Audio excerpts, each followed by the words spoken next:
Le Seigneur Jésus a toujours dit, pendant les derniers temps, ce qui arriva au temps de Noé arrivera aussi pendant les derniers temps.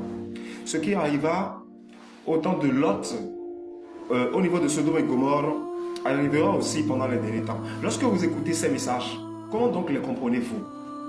Oui, pendant que nous sommes en train de traverser des choses sur la terre aujourd'hui, des choses qui font vraiment froid dans le dos, on ne peut pas s'ignorer, on ne peut pas ne pas parler de ces choses-là. Parce que tout le monde sait qu'au temps de Noé, eh bien, c'était le déluge et que l'eau était venue sur terre et que presque tous les habitants de la terre avaient perdu leur vie.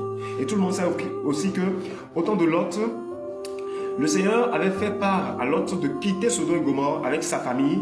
Eh bien, Lot avait pris ses filles, ses deux filles, y compris sa femme. Ils ont quitté Sodome et Gomorrhe. Et juste après cela, Dieu a détruit la terre. Mais bien avant que cela ne fût le cas, le Seigneur a pris part à Noé et que Noé a fait savoir aux gens qui vivaient en ce temps sur la terre qu'il veut détruire la terre. Mais personne ne le croyait, personne ne le comprenait, même ce qu'il disait. Les gens allaient jusqu'à le battre.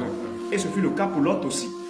Et voilà que le Seigneur Jésus a dit que pendant les derniers temps, ce qui s'est passé au temps de Lot se produira. Ce qui s'est passé au temps de Noé se produira. Est-ce que vous réfléchissez vraiment lorsque les trompettes qui sonnent aujourd'hui sont en train de parler dans ce sens, disant que réveillez-vous, faites ceci, faites cela, et que Zoviso est en train de dire ouvertement que c'est le rassemblement du peuple de Dieu à un lieu donné, et que vous vous permettez d'écouter ces messages quand même et de faire comme si vous n'avez pas écouté, en plus de cela, d'injurier Joviso et de tirer vos conclusions sataniques, vos conclusions venant de l'orgueil démesuré et consorts. Est-ce que vous réfléchissez?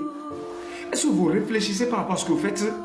J'adresse ce message à toute personne vivant sur la terre. Je n'écarte pas les musulmans, je n'écarte pas les chrétiens, je n'écarte pas les animistes, je n'écarte pas les publicains, c'est-à-dire ceux qui mènent de mauvaises vies et consorts. Non, je mélange tout le monde.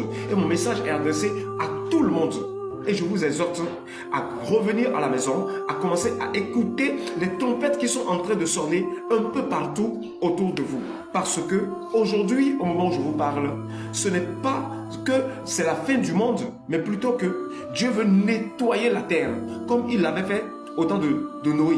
Il avait nettoyé la terre. Il avait considéré tous ceux qui étaient sur la terre indignes de vivre à nouveau. Donc il avait sauvé seulement Noé et ses enfants. C'est pareil aujourd'hui. Tous ceux qui sont sur la terre et qui ont un seul cœur, et qui ont un cœur que Dieu aime beaucoup, eh bien sachez que tous ceux-là seront rassemblés et le peuple de Dieu reverra jour à nouveau